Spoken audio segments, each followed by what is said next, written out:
نام خسرو کی پہیلی، میں میر کی ہمراز ہوں غالب کی سہیلی، دکن کے ولی نے مجھے گودی میں کھلایا، سودا کے قصیدوں نے میرا حسن بڑھایا،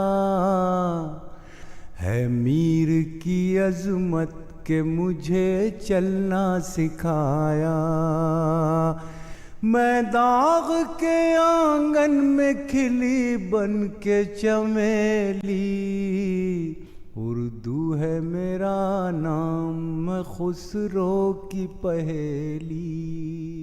اللہ اکبر اللہ اکبر اللہ اکبر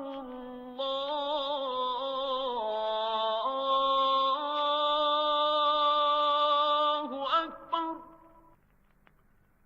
اشہد ان لا الہ۔ یہ مسجد 1857 کے بعد یہ وہی جگہ ہے جہاں سے جنگ آزادی کے مشن کو ملک کے ہر بندے کے ذہن اور دماغ میں بسایا گیا ہے۔ یہ دارالعلوم دیوبند 1866 میں اسی تحریک کا سب سے بڑا حصہ بنا، تو اب ضرورت اس بات کی تھی کہ دماغ میں ایک جنگ آزادی کی روح پھونکی جائے اور ہر شخص کے دل میں جنگ آزادی کی آگ بھڑکے۔ تو وہ اب میدان نہیں تھا سامنے، اب ذہنوں کا میدان سامنے تھا، اور اس میدان کے لیے یہاں کام کیا گیا۔ وہ اس کا ایک ٹریننگ سینٹر دماغوں کا کہا جا سکتا ہے۔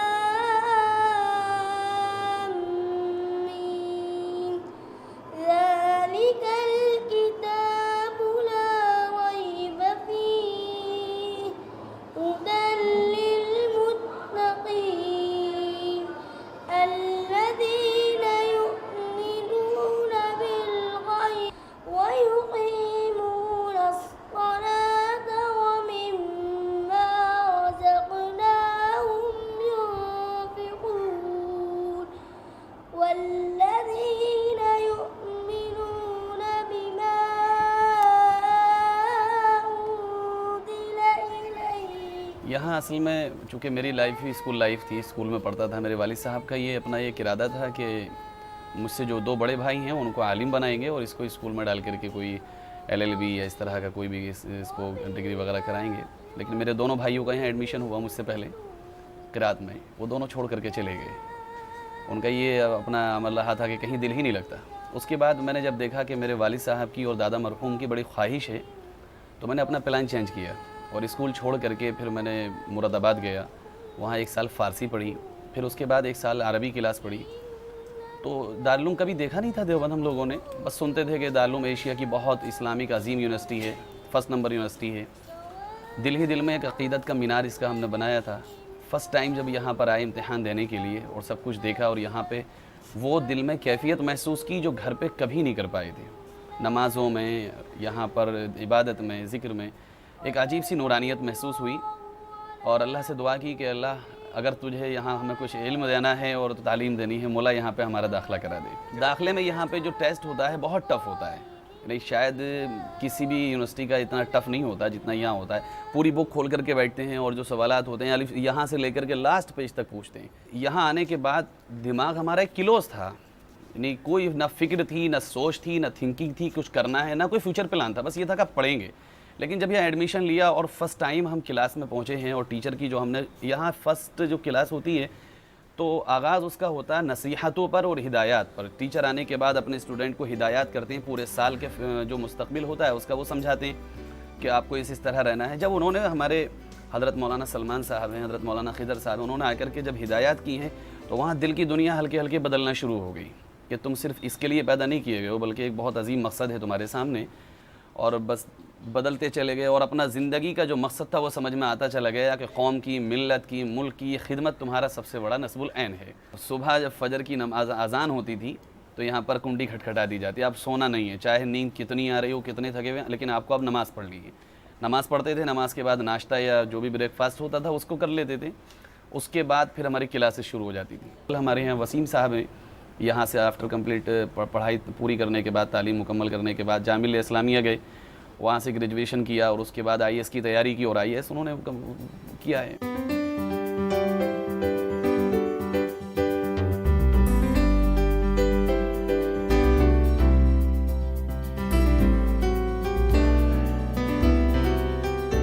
یہ ہمارے یہاں تقریباً 3500 طلباء کے لیے کھانا بنتا ہے۔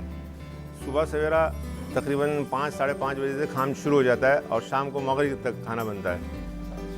ویسے تو آپ سارا دان میں آتا ہے، لیکن ہمارے جو سامان یہاں کا ہوتا ہے وہ سب خریداری ہوتا ہے۔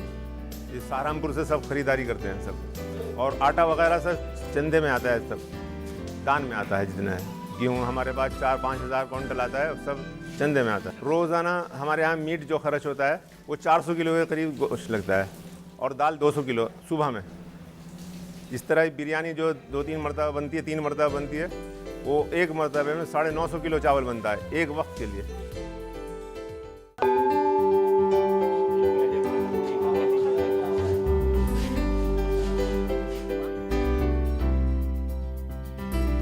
بسم اللہ الرحمن الرحیم، الحمد للہ رب العالمین، والصلاة والسلام علی سید الانبیاء والمرسلین وعلی آلہ واصحابہ اجمعین، اما بعد۔ جیسا کہ آپ حضرات کو معلوم ہے کہ آج کا ہمارا یہ مناظرہ رد قادیانیت کے موضوع پر منعقد ہونے جا رہا ہے۔ علماء حق کی طرف سے ترجمانی فرمائیں گے مولوی محمد قاسم دہلوی، جبکہ علماء قادیانیت کی ترجمانی فرمائیں گے مولوی محمد نظام الدین امروہوی۔ اس کے بعد میں مولوی محمد نظام الدین امروہوی سے درخواست کرتا ہوں کہ وہ تشریف لائیں۔ بسم اللہ الرحمن الرحیم، الحمد للہ بحضرت الجلالہ والنعت لصاحب الرسالہ، اما بعد۔ محترم معزز سامعین اعظام، جیسا کہ آپ کو معلوم ہے کہ آج کے ہمارے اس مشقی پروگرام کا موضوع ہے ختم نبوت، اور اسی موضوع پر آج انشاءاللہ بحث ہوگی کہ آیا آپ علیہ الصلاۃ والسلام کے بعد نبی آ سکتا ہے یا نہیں۔ الحمد للہ والصلاۃ علی اہلہا، اما بعد۔ محترم سامعین، ابھی آپ نے علماء قادیانیت کے ترجمان مولوی نظام الدین کا دعویٰ سنا۔ میں ان کے دعوے پر پکڑ کرنے سے پہلے ایک اصولی بات یہ بتانا چاہتا ہوں۔ آپ حضرات یہ جانتے ہیں کہ کسی بھی مذہب کا راہنما اس مذہب کا اخلاقی اعتبار سے سب سے اچھا فرد ہو سکتا ہے۔ باہر جا کر جب دوسروں سے مقابلہ کریں تو اس میں بھی ہم ہمت سے کام لے سکیں، اس وجہ سے ہمارے درمیان یہ ایک مسابقہ یا مناظرہ چل رہا تھا۔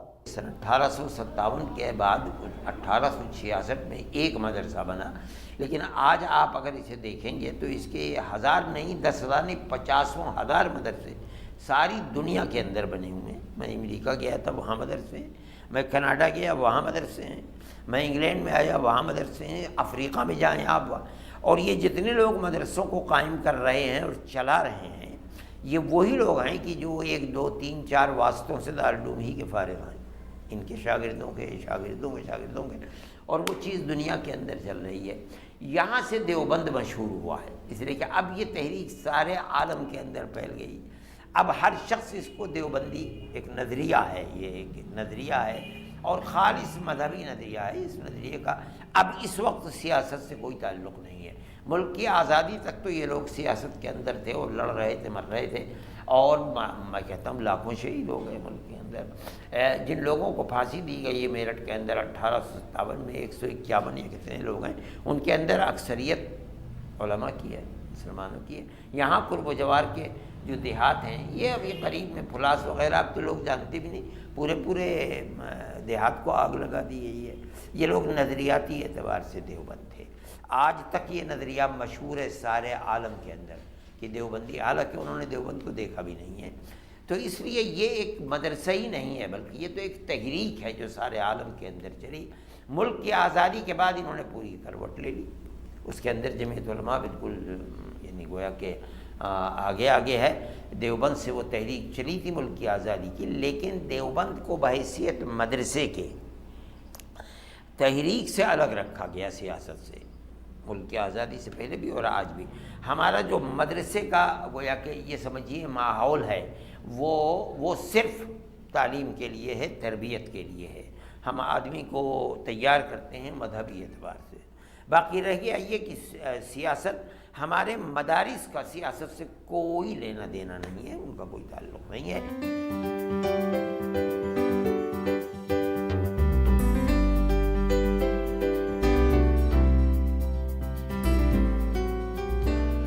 یہ دیکھیے دارالعلوم کی جو لائبریری ہے یہ مذہبی کتابوں کا عظیم ذخیرہ ہے. یہاں جسے دیگر لائبریریاں ہوتی ہیں اس میں آپ کو اتنی اجتماعی شکل میں مذہبی کتابیں آپ کو نہیں مل پائیں گی جتنی ہمارے یہاں. یعنی کہ کہ ہندوستان میں سب سے بڑا ہمارا یہ کیا کہتے ہیں کہ لائبریری سب سے بڑی لائبریری ہے جس میں کیا کہتے ہیں کہ ہماری مذہبی کتابیں موجود ہیں.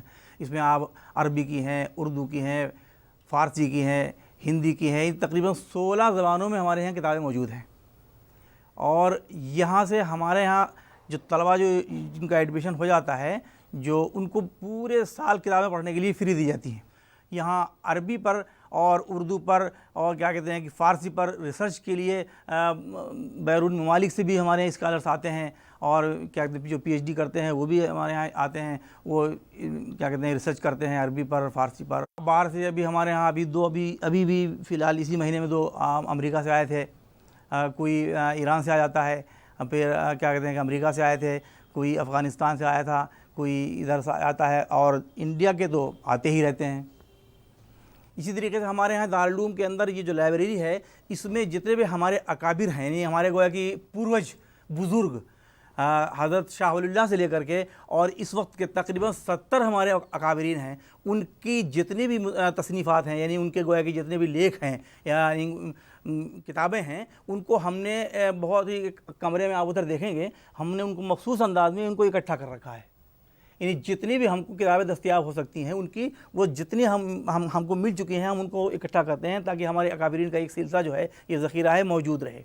اسی طریقے سے ہمارے یہاں مخطوطات کا بھی ایک ڈپارٹمنٹ ہے. اس مخطوطات میں ہمارے تقریباً 1550 کتابیں موجود ہیں، اور اس مخطوطات کے اندر سب سے اہم مخطوطہ اورنگزیب کا مخطوطہ ہے جو وہ قرآن پاک ہے لکھا ہوا، ہاتھ کا لکھا ہوا ہے. دیکھ رہے ہیں آپ دارالعلوم میں کتنی شاندار عمارتیں، بلڈنگیں بن رہی ہیں. اس وقت جس وقت ہم یہاں آئے تھے تو بس تھوڑا سا تھا، اتنی بوسیدہ عمارتیں تھیں، پرانی عمارتیں تھیں، آثار قدیمہ جسے کہتے ہیں وہ تھیں. اور دیکھ کر کے یہ لگتا تھا کہ یہ بہت بڑا کوئی قلعہ تھا. تعلیمی ادارہ ہے یہاں، اور آپ دیکھ رہے ہیں جدید انداز میں کیا کہتے ہیں یہاں تبدیلیاں آ رہی ہیں. پھر اسی طریقے سے ہمارے یہاں تعلیمی نظام میں بھی تبدیلی ہوئی. ہمارے کیا کہتے ہیں کہ یہ شعبہ انگریزی بھی قائم ہوا، انگریزی بھی پڑھائی جانے لگی ہے. اور اسی طریقے سے ہمارے یہاں شعبہ کمپیوٹر بھی قائم ہو گیا ہے. ہمارے لائبریری میں خود کمپیوٹرائز نہیں تھا، اب ہم چاہ رہے ہیں اس کو کمپیوٹرائز کرنا. تو ہمارے یہاں کیا کہتے ہیں کہ یہ کمپیوٹر ہمارے یہاں آیا ہوا ہے کہ ہر شعبے میں کمپیوٹر بھی ہے جس کو کیا کہتے ہیں کمپیوٹرائز کرنا چاہتے ہیں ہم اس کو. اور کیا کہتے ہیں یہ پھر انٹرنیٹ بھی آ گیا ہے.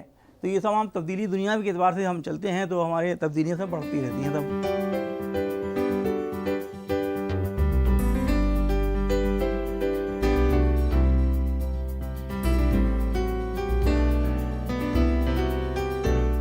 اس وقت ہم دارالعلوم دیوبند جو ایشیا کا ایک علمی مرکز سمجھا جاتا ہے اس کی عظیم الشان لائبریری میں موجود ہیں.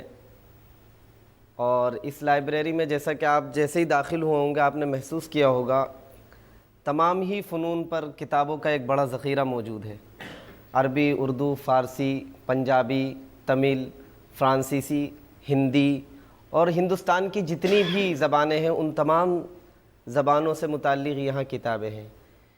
یہاں دینی اسلامی کتابوں کے علاوہ دیگر مذاہب اور دیگر علوم و فنون پر متعلق بھی بہت ساری کتابیں موجود ہیں. علم طب پر بہت سی کتابیں یہاں موجود ہیں، فلکیات پر ہیں.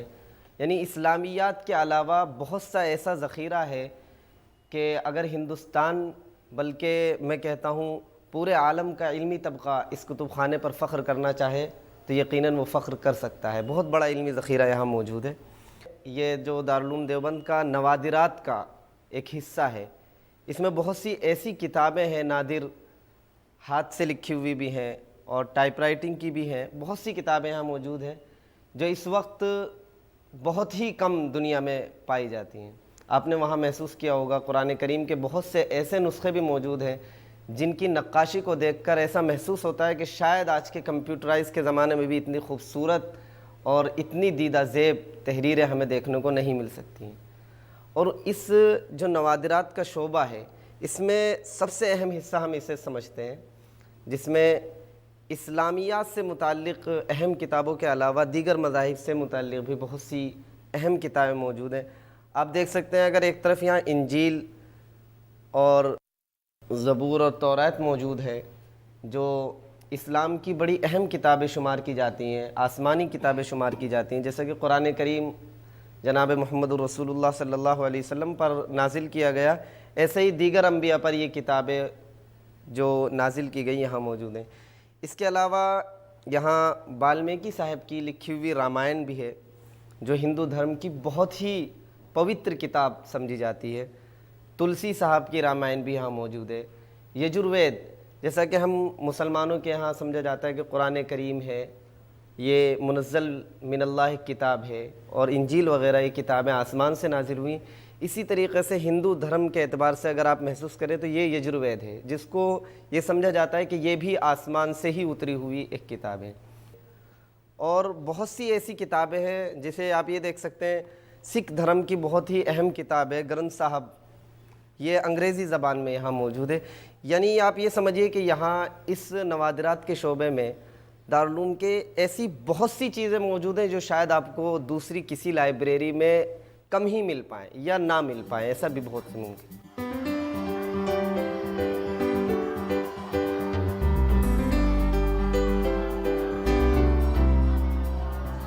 قرآن کریم حفظ کرنے والوں کے لیے اللہ تبارک و تعالیٰ نے فرمایا ہے وَلَقَدْ يَسَّرْنَا الْقُرْآنَ لِلذِّكْرِ فَهَلْ مِن مُدَّكِرٍ۔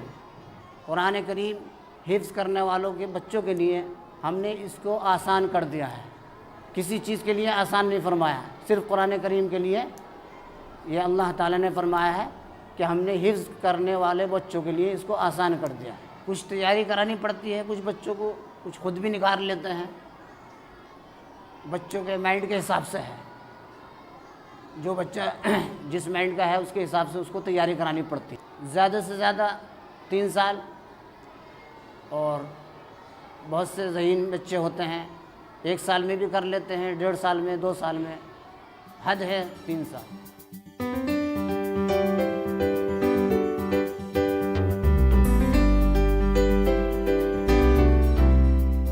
قوم کی تعمیر میں دارالعلوم کا جو رول ہے یہ آزادی کے وقت سے نہیں ہے بلکہ آزادی کے بہت پہلے سے ہے، اور اگرچہ ادارے کا قیام دارالعلوم کی شکل میں سن 1866 میں ہوا ہے، لیکن فکر کے اعتبار سے حضرت شاہ ولی اللہ صاحب محدث دہلوی رحمۃ اللہ علیہ کے سے جڑا ہوا ہے اور ان کے خاندان سے، چنانچہ یہاں کے جتنے اکابر ہیں یہ انہی کے تلامذہ ہیں، ان کے شاگرد ہیں، اور اسی کو فکر کو لے کر دارالعلوم قائم ہوا ہے۔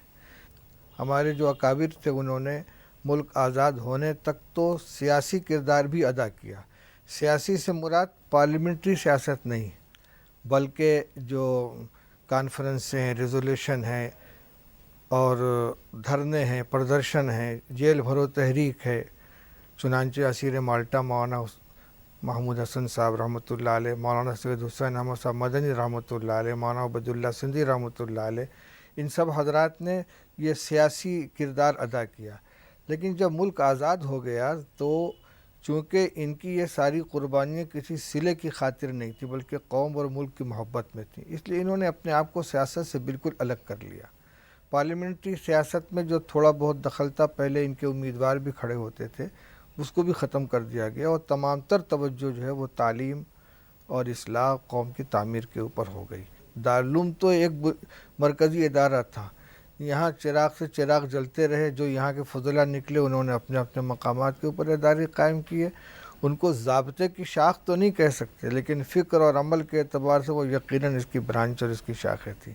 تو وہ برابر روشنی پھیلتی چلی گئی اور اس کا ثمرہ ہمارے سامنے آج ہے.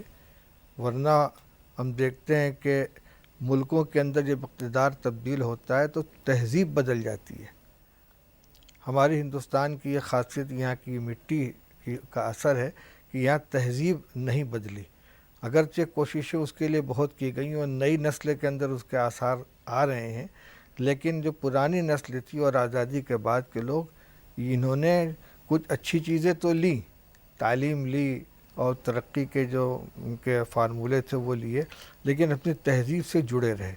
اور مسلمانوں کے یہاں صرف تہذیب نہیں ہے، تہذیب کے ساتھ دین بھی ہے، اور دین مقدم ہے، تہذیب اس کے تابع ہے.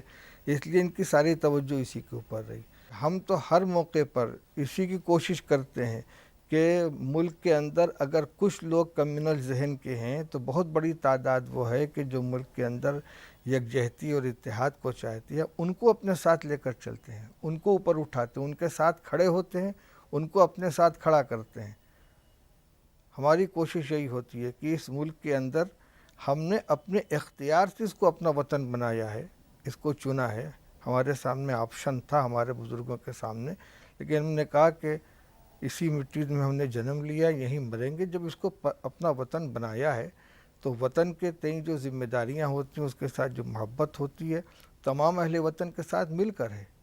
ہمارے یہاں دو چیزیں ہیں، ایک تو نصاب تعلیمی سلیبس، جس کے اوپر صدیوں کا تجربہ ہے، اور اسی نصاب کو پڑھ کر مولانا حفظ الرحمان، مولانا حسین احمد مدنی، مولانا محمود حسن صاحب تیار ہوئے، اور اسی نصاب کو پڑھ کر جو موجودہ ہمارے اکابر ہیں ملت کے قائدین وہ تیار ہوئے. جس نصاب کو دارالعلوم کے قیام کے وقت یہاں کے اکابر نے منتخب کیا تھا، اس میں کوئی بنیادی تبدیلی تو ہم کرتے نہیں، لیکن فن اور طریقۂ تعلیم، اس میں جو جزوی ضرورتیں ہوتی ہیں اس کو ہمیشہ ہم قبول کرتے ہیں.